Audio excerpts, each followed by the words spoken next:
Ludovic-Mohamed Zahed today with us, who is the Imam of the first inclusive mosque in Paris. He is visiting us from South Africa, where he lives now. He is in the process of finishing up his dissertation in the Department of Anthropology there.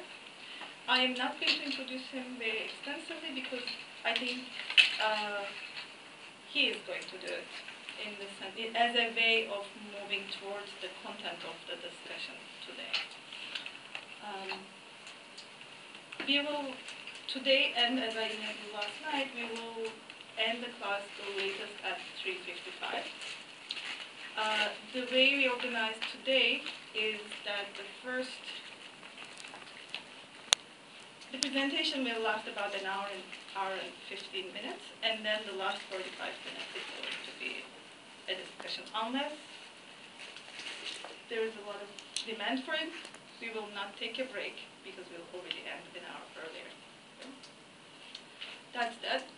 And we have someone here who we should thank for because he is the person who has invited Mr. Zadeh here.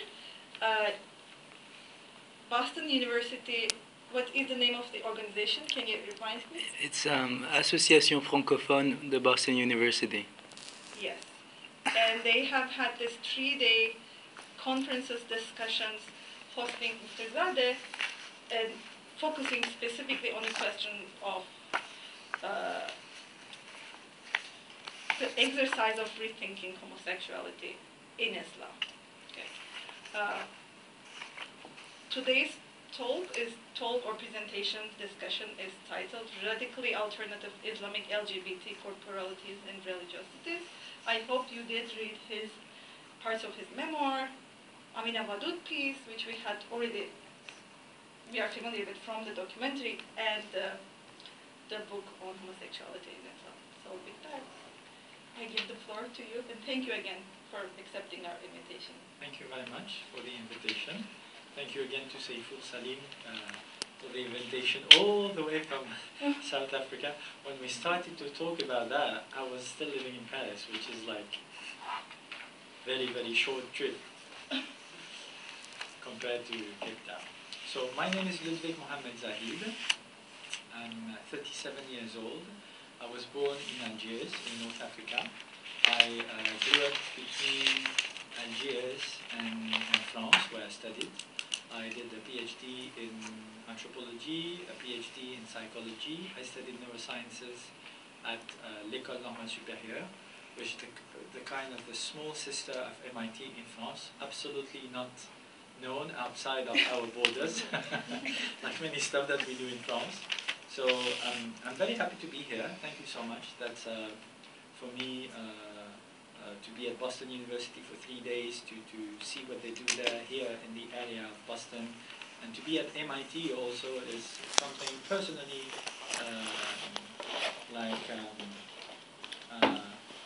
funny, because my uncle did a PhD here like 30 years ago, I think, in nuclear physics. So it told me so much about MIT that I was like, yeah, that does mean something to me. So when I grew up in Algiers, Islam was like all around me and my family. Was something that we were not really questioning, but we were internalizing the Islamic norms, not the law especially, but the norms, like in many other Muslim societies. In France, on the other side, it was much more difficult to be an Arab living in France, and it's still very difficult nowadays. And if you add what happened after the decolonization in the Arab Muslim world, in terms of Islamism, even though I don't like that word, but I mean that return, that reappropriation of Islam by entire generations of Arab Muslim in Turkey, in Algeria, also in South Africa, but differently because they didn't have the same kind of colonialism there. So I was questioning also that identity, especially that my father was telling me, and this is a bit personal, but as we were talking during the lunch, it's very important to understand that for people like Amina Wadoud or myself or other LGBT or feminist Muslims, Islamic theologians and scholars, it's not a pleasure to get naked in front of people and to say, this is who I am, and this is what I've been through. But it's something mandatory, because people outside of Islam have to understand that all Muslims are not like part of a monolithic block, all the same. And more than that, moreover, people inside Islam, or the Arab Muslim cultures, societies, the communities in the, amongst the diasporas, they have to understand also, to get aware of the fact that that's where we're coming from. So we don't want to change Islam, or we don't want to dirty Islam, like many people are telling us.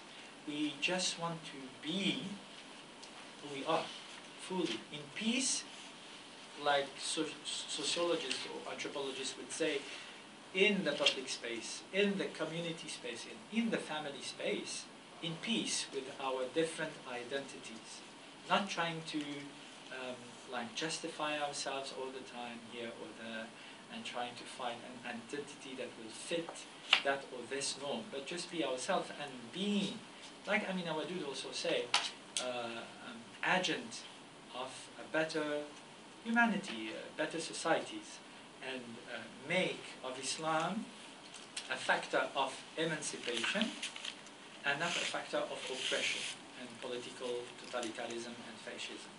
So totalitarianism refers to the fact that some ideology is applied in the totality of public space.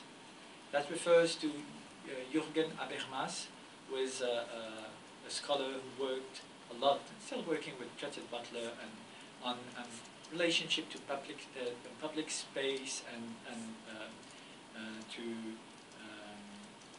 engage citizens and organizations. How do they work? Why people create organizations and communities and so on. And fascism refers to the fact, I don't know if you're familiar with this, so I'm going to say it also, a faisceau. So you try to impose one identity faisceau by that, using that ideology, and you try to eliminate, one's trying to eliminate all the other identities in the public space especially, and sometimes even in the private or community space.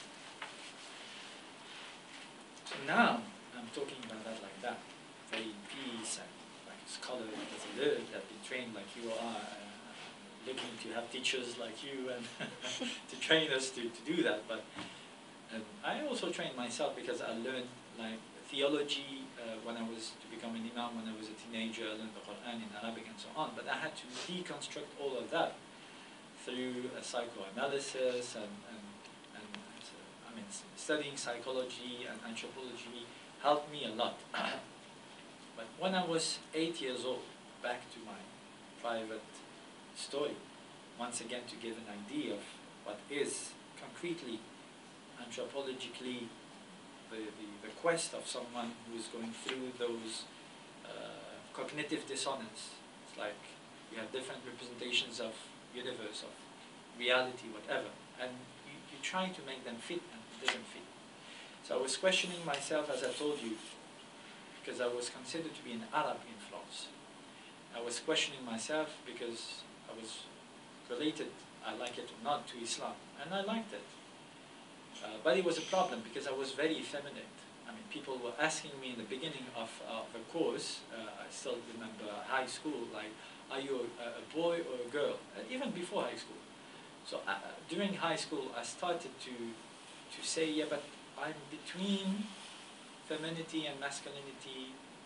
I didn't say that like that. I said I'm between a boy and a girl, and that's okay for me. It's not a problem, so I don't know why is it such a problem for them. Then, after 12 years old, I started to pray, because for me, it was not only that. That's very important to understand, that it's not only like an excuse to be more masculine, Islam, I mean. but it was also a way to brainstorm around those topics like masculinity, faith, my place in society, in family, and so on.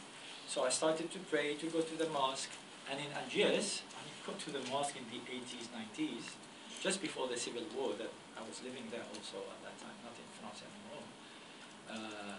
If you go to the mosque, you're either co-opted by, on the right side, sometimes it's vice versa, but on the right side you have the Muslim Brotherhood, and on the left side you have the Salafi.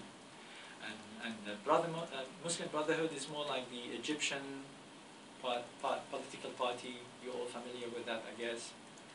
And the Salafi is more like the Wahhabi, Saudi, very conservative Sunni tradition. People, I mean, men in white, women in black, all covered, even the face. So it was those two tendencies of radical Islam. Radical, not in the good sense of the term, like going back to the roots, to the radical, to the root of the Islamic heritage, but radical in the sense that they were trying to have, to impose radically other sources of our societies, their own representation of Arab Muslim identity. So I was co-opted by Salafis, and perhaps I was looking for that also, because for me it was, even though I didn't have any Salafi in my family, but it was something to that I saw as very useful to free myself from those questions. As far away from my femininity that I could find was Salafism. So I studied, as I said, for 5 years to become an imam, and I was even going to be studying Sharia, which is the Islamic jurisprudence, laws, and so on, in Medina, which is like one of the biggest Muslim university in the world in Saudi Arabia.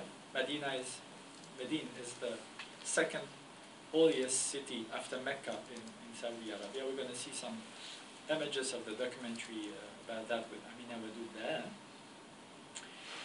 And just before I sent my file to apply to this university, it's like I discovered that I am gay, that I am what they call homosexual. Something that I was disgusted by just a few years before. I was still very young, yeah, but still I was that was very problematic for me. So I said, okay, schematically, I have a problem here because they told me that if you are gay, if you are homosexual, you are a pervert, you are not well balanced, you are vicious. Or perhaps it's Islam that is a fraud. It's not something that I have to follow anymore. So it took me 2 years of that kind of high tension about those questions, trying to find out how to make them fit, and it didn't fit. So I just decided to abandon Islam. So I forced myself to stop praying, because I was dizzy just to imagine that I could pray. I forced myself to stop Ramadan, like fasting during the month of Ramadan, which is like for Muslims, for majority of Muslims, even those who does not practice. It's such a family tradition and so on that you do that. Even if you sometimes drink something because it's too hard or whatever, this is permissible. I don't see anything wrong about that. But you respect, at least in the public community and family space, in those 3 spaces, the tradition of Ramadan. And even that, I was trying to free myself and to flee as far away as possible from that tradition also as possible. But I didn't find out, even though I abandoned Islam and any kind of spirituality, I didn't find out the way to be gay also, because like it was too far away from my own personal values, like being with someone and so on. I mean, the gay culture and it has to do also with discrimination. The fact that people are discriminated in the public space as gay individuals, lesbians, transsexuals, up to date in France, USA and elsewhere, not talking about the Arab Muslim societies.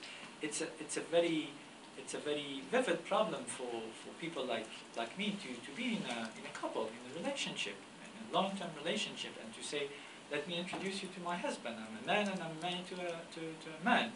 So that also discouraged the fact that people would like to have that kind of long-term relationship. Just an example, long-term relationships.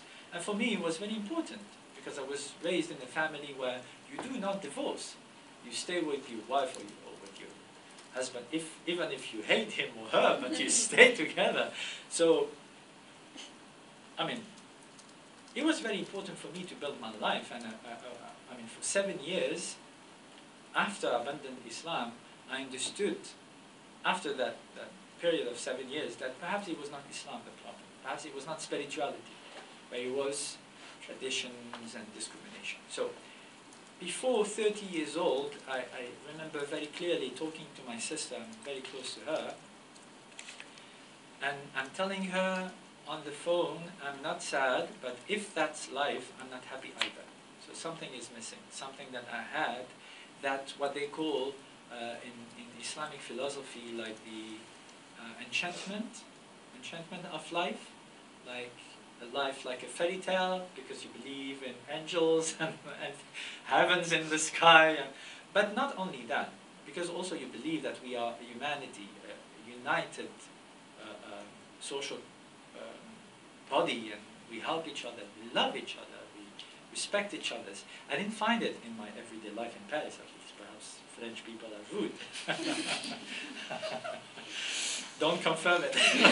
We have a camera here. So I decided to go back to a spiritual questioning and quest through Buddhism. Why Buddhism? Because I was meditating at that time, I was studying a lot and working a lot to finance my studies. And I've been to Tibet with my sister together.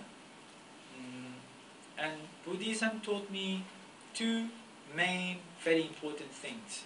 I was not mature or intelligent or culturally advanced enough at 17 years old when I discovered that I was gay to understand.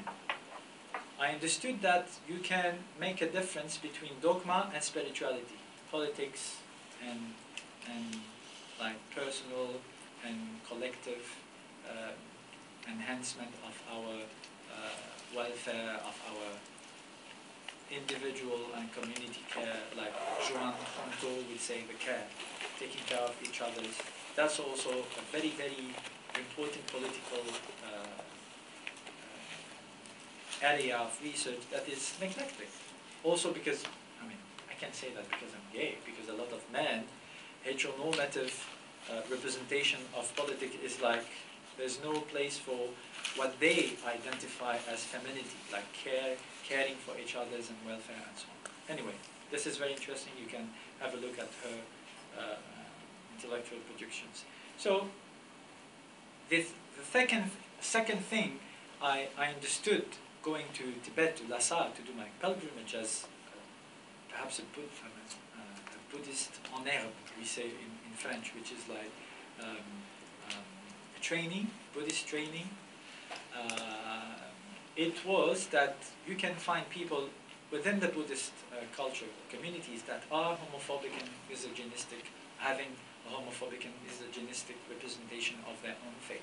It's not written anywhere, but they're going to tell you something like, women are, and there's much more women in this room, so you will understand.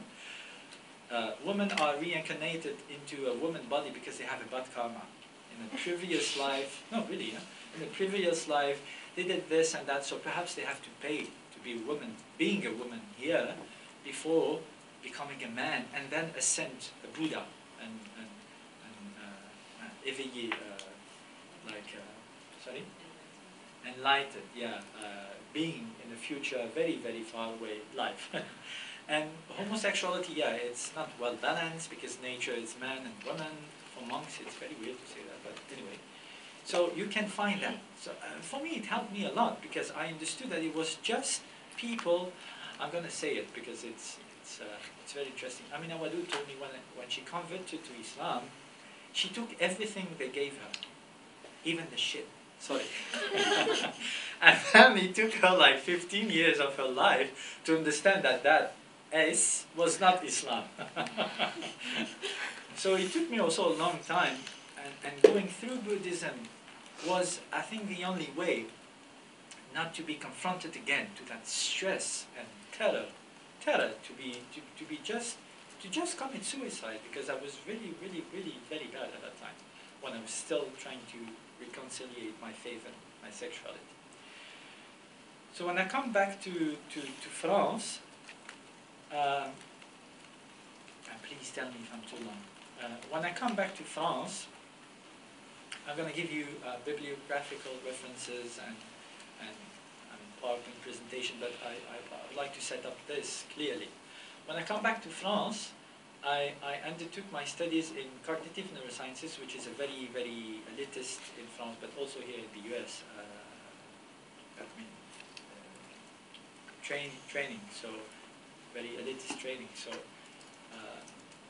but the people that were supposed to train me were of the same generation that I was at that time, of 30-something, 33 I think, or 32, and they were like 40-something. So I believed that it was okay for me to be gay, to be HIV positive also, because I'd been contaminated by HIV when I was 19 years old. So discrimination, I have a pretty clear ID, being an Arab, Muslim, gay, HIV positive. Soon I'm going to be old, so, so I have a pretty clear ID where, well, I thought at that time, where you can be secure, feel secure in regards of those like differences or particularities. But I was wrong, because they told me no, second semester, they told me no, we cannot give you, we changed our mind, you're not going to do your PhD with us, because you brought, this is very interesting, you brought like a computer virus to our laboratory of research. And it was like for 2 weeks, they were coming at 8 o'clock in the morning, I mean doing antivirus in every computer, just to be able to say it again and again, the virus of Ludovic. And then after 2 weeks, and the people, I mean the chiefs of the laboratory, you never see them before 11 o'clock. I don't know how is it here, but in France they're very lazy. So it was very something not usual.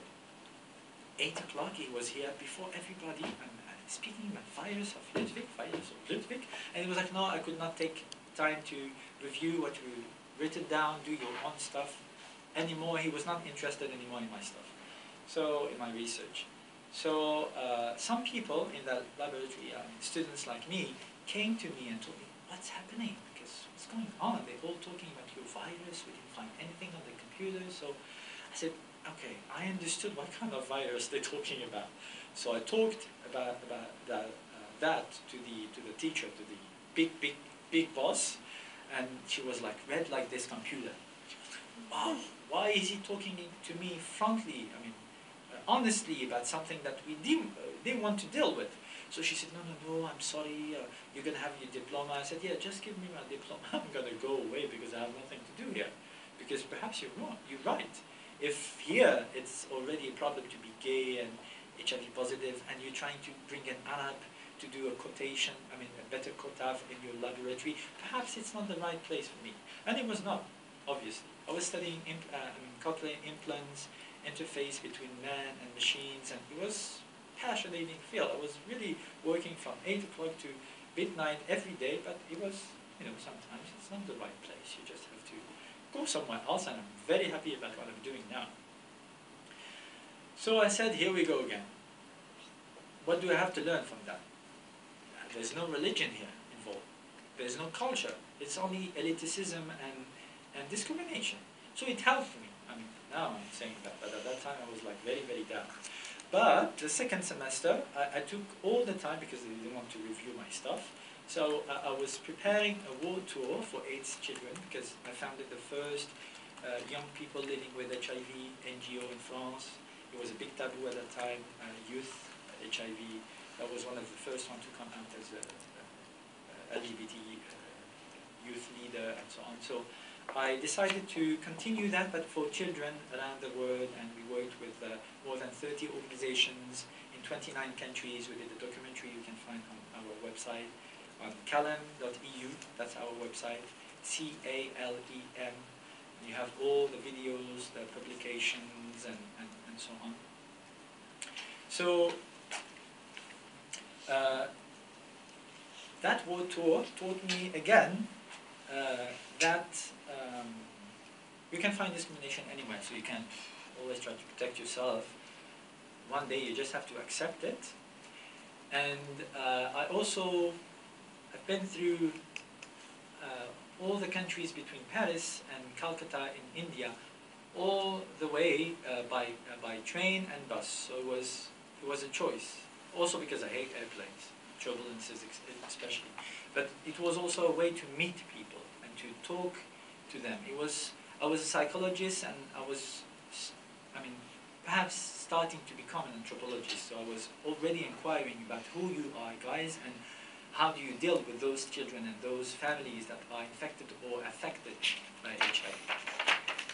I've been through also Caucasus, like in countries where they totally forgot their Islam, which is not something good like that, because all people dressed like Middle-Age style, women and men in some trains, like really like you imagine people in Kazakhstan and Uzbekistan dressed like Middle-Age Muslims, but not even able to speak the Shahada, which is like the basic testimony for Muslims. I testify that there is no God but Allah, and Muhammad is his Prophet. They were not able to say it anymore. They were totally brainwashed from that cultural point of view. So I'm like, this is weird. And I was praying in the train because we were sleeping in trains and so on. It was wonderful. And that old lady answering her grandson, asking her, what is he doing? I'm praying upstairs, the bed upstairs. What is he doing? And I speak a bit of Russian, and she said, he's praying. And then she said something very weird, Allah Muhammad, Allah Muhammad. And that was all she could relate with to her such great Islamic history and heritage. It was very weird. And then I've been to Pakistan and Iran also. And Pakistan is very beautiful culturally, but Iran also, it's very alive, the mosques there and so on. But political power all between the hands of mullah and imams never existed before. This is something that has to do with the 20th century tendency of all cultures to produce totalitarianism and fascism in Germany, in Iran now, in many other countries. So I was also learning a lot from that point of view. When I came back to France, I started to read before I founded that organization, almost at the same time. I started to read like Judith Butler, Precarious Life, and books like this, where she's so poetic in the way that she deals with discrimination. She's not going to tell you, oh, we have to do gay prides and we have to do this and fight for that. She tells you about bodies. When they die, they're not buried the same way. So vulnerable bodies for that. And vulnerability was something that I was dealing with during my research for AIDS children and so on. So I was familiar with that concept. And she says that some bodies, some individuals, when they die, they're not, how do you say in English, like born, like quand tu pleures sur quelqu'un? Mourn. Yeah, thank you. Oh, that's great to have a translator.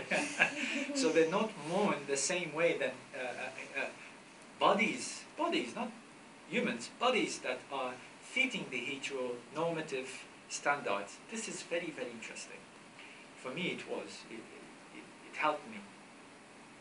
I also discovered books like Khalid Rouayhab book. Perhaps I can write it down at on the board, because this is like Chinese for you, perhaps Arabic. And this is a very important book for people that are interested in deconstructing rules, AIDS, prejudices from within Islam concerning especially homosexuality and transsexuality. So he wrote a book a few years ago, very recent, in English translated in French. And he's at Harvard here, right? I think so. Yeah. I think so. And there's another one, Joseph Massad, who is a Colombian in Right. New York. Yeah. And I'm going to say a few words about that. But Khalid Rayhab is like going through all that. His book is called Before Homosexuality. The translation in French is not good because it's like the love of boys. Amour des garçons. Yeah, which is like, they didn't get it. Editors, you know. But before homosexuality means something very important, because homosexuality, and this is something, tell me if it's going too far away or too quickly, not quickly enough, but this is a concept that has been invented by doctors and psychiatrists in Europe during the 19th century. Homosexuality, that terminology did not exist before.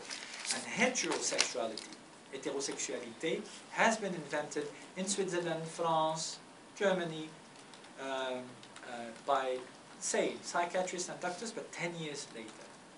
That's very interesting from a psychoanalytic point of view, perspective, because it means that, like, perversion or abnormality teach us about normality. Anyway, so this is something very new, a bit more than 100 years that we're using those, like Judith Butler would say, performative categories, like putting people in boxes according to their gender and or sexuality, or sex for intergender people, because it's intergender both at the same time. It's neither gender nor sexuality issue. So Khalid Rawayhab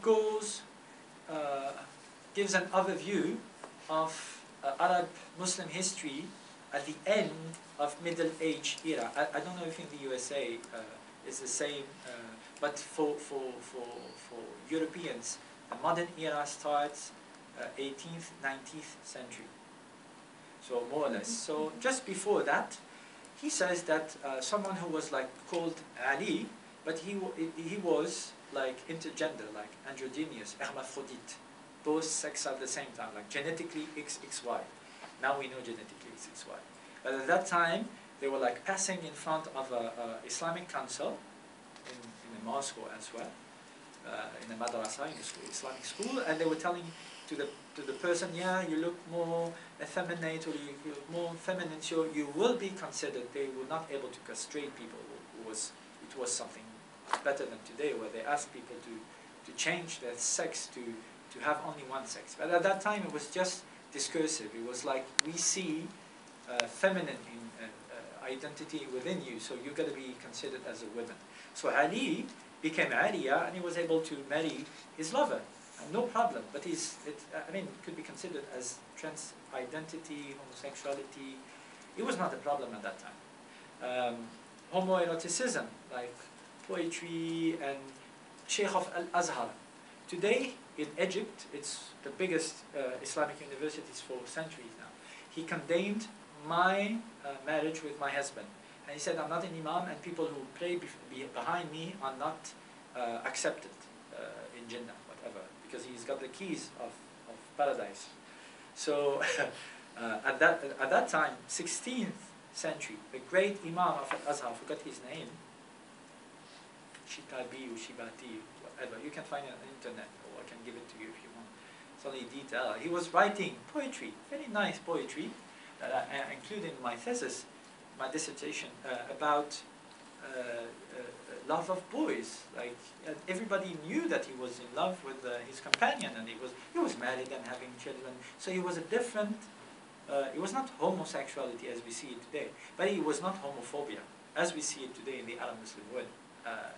Like in Egypt with Mubarak, also still the police today, like chasing homosexuals and big trials, 40 people just together because the Queen boats, I don't know if you heard about that story, it's a disco club, and they closed it a few years ago, and they took all the men from there, and they said, you're all homosexuals because this is a gay club.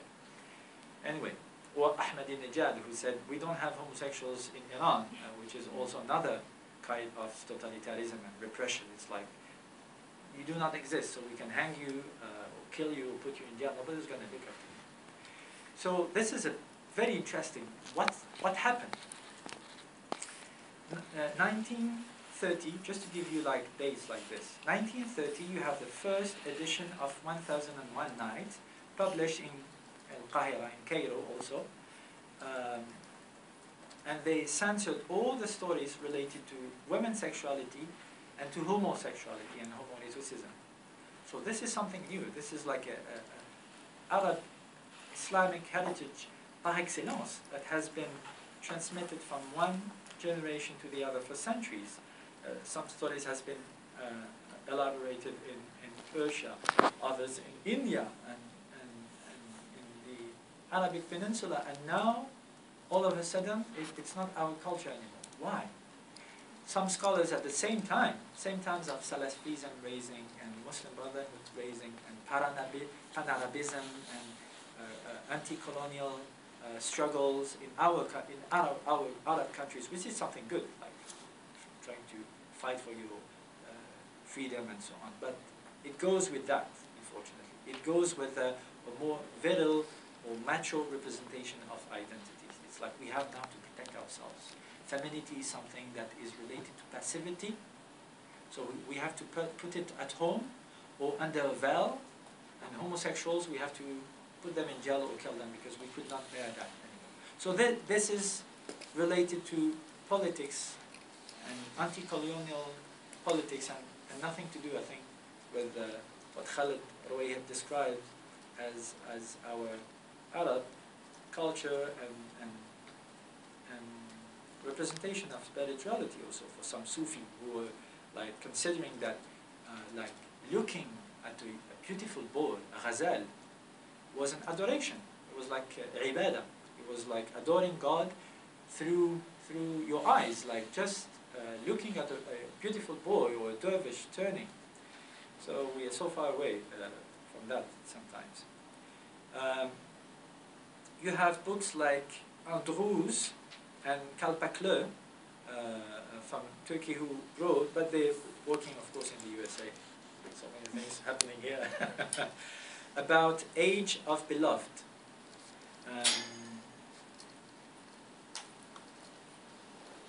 The Age of Beloved, Love and the Beloved in Early Modern Ottoman and European Culture and Society. So in that book also they go through representations of femininity, masculinity, why did it change, to which extent.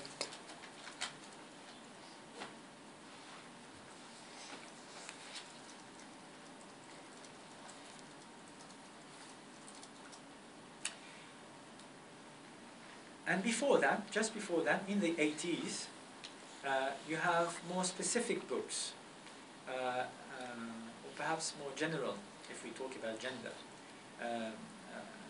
dealing with gender studies applying to Islamic, to the Islamic field of research, with like Everett Rawson, who wrote The Effeminates of Early Medina. You can find it on internet for free, I think, the article. It's very interesting because he speaks about mukhannathun, those very effeminate. Khuntha in Arabic refers to androgynia, so between a man and a woman. Those guys lived at the time of the Prophet, ﷺ, and almost nobody did have any problem with them. They were serving the wives of the Prophet in his home, and the wives of the Prophet ﷺ didn't wear a scarf in front of them because they knew that those guys didn't have any desire for women. So if you go even further away, you find out also that something has changed radically in Arab Muslim cultures. From a feminist perspective, you have Fatima Mernissi, the Moroccan scholar, who wrote a book, The Political Haram. Haram in Arabic, it's like it means the enclosure. It's like the safe space where they used to host, let's say it that way, women, their wives, sometimes up to 500 wives and concubines and so on. in Morocco and the Ottoman Empire. But it's also haram, say radical, which means something that is forbidden. Forbidden that has to be protected. And Fatima Mernissi has a very, very nice dissertation about women's rights and women fighting for their rights, struggling for their rights with the Prophet alive, asking him to be equal of men at that time. And that's why the Quran, for example, gives a right to women to heritage. When the husband dies, they have some part of the heritage, not equal to the other members of the family, but at that time we have to put that in the context. People were heritating women, and then after Islam they were, able to have access to that kind of rights.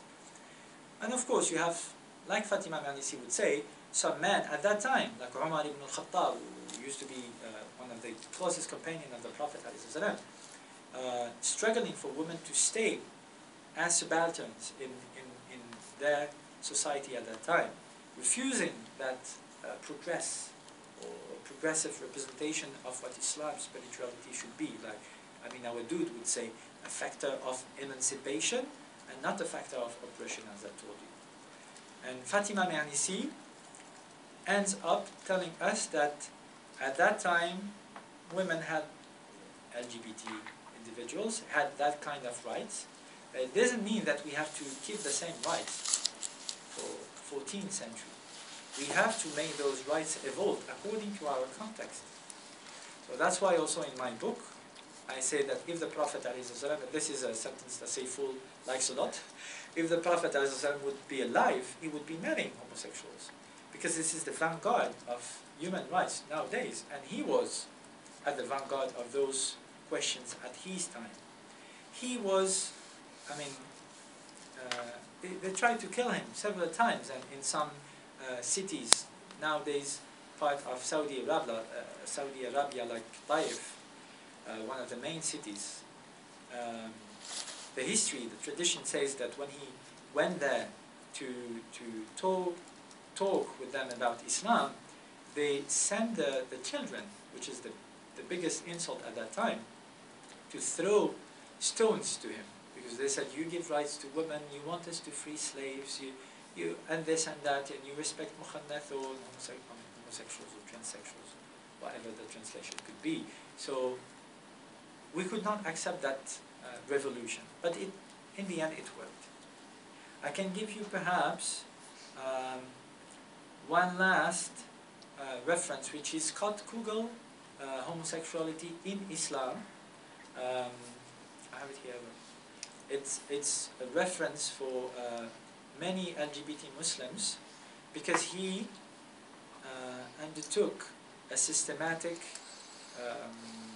assessment of all the scriptures, Islamic scriptures related in the Quran or in the oral tradition, what we call the hadith, related to homosexuality and transsexuality. And he says, but you know, the Prophet ﷺ never killed any homosexual. When they tried to kill mukhannathun, those guys, they said, no, I'm forbidden to kill those who pray, symbol of equality. The hadith who says you have to kill homosexuals, the passive and the active. This is a false hadith that has been invented like 400 or 500 years ago, 500 years after the death of the Prophet ﷺ. It's an apocryphal hadith invented after the death of his hypothetical author. So for him, there's nothing in the Islamic scriptures that condemn homosexuality per se.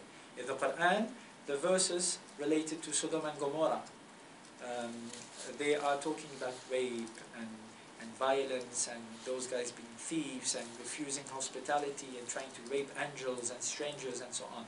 That has nothing to do with homosexuality from his point of view. And it's not written homosexuality per se in the Quran, or same-sex love, or nothing like that. And zawj, he says, zawj in Arabic, it's spouse, but it could be used for a man or for a woman, so it's very gay-friendly. So it's very provocative, you know, but especially nowadays. But, you know, it has to be done, I guess, at some point. So all of that allowed me to, and enhance my understanding of my culture, my Islam, my spirituality, my identity, who I was, who I wanted to be. So I said, now in 2010, I said I can share that with those who wants to think about our identities and that oxymoron. We are supposed not to be able to reconciliate faith and homosexuality. So I'm doing it, and there's other people doing it. And he wrote his book, Scott Kugel, for example, in 2010. So it was just before, or the very same time that I created that, because, I mean, Americans and South Africans for concerning gender issues, you are so much more advanced. Because in France, there's a political, ideological resistance in regards to gender and sexuality. Gay marriage debate, you've seen all that backlash that we had, but you also have people now criticizing and questioning the gender itself, la théorie du genre, gender theory. So does it exist, does it not exist, so perhaps it's not natural, nature's man, woman, so they are still questioning if gender is reality or not, so that's why we are so late. And here the translation is not good, but we don't have the equivalent, sécularisme, subtitle. But in French we say laïcité, because in our political context, to speak of Islam is a problem, is an issue. You should not speak of religion, and certainly not about Islam. It's a problem. You have to justify yourself all the time, even when you're a woman fighting for human rights, or if you're gay.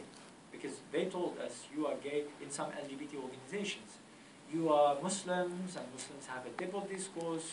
We could not trust you. We could not work with you as an organization, which is like very racist and Islamophobic. But for them, it was clear that they were rejecting us, not for bad reasons, crazy.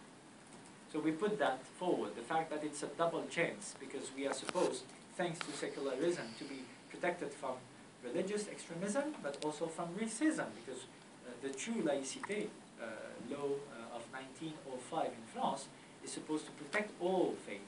Like the French Constitution, the first article is like, La République reconnaît toutes les croyances. The Republic recognizes all beliefs. That's a theory now, especially now.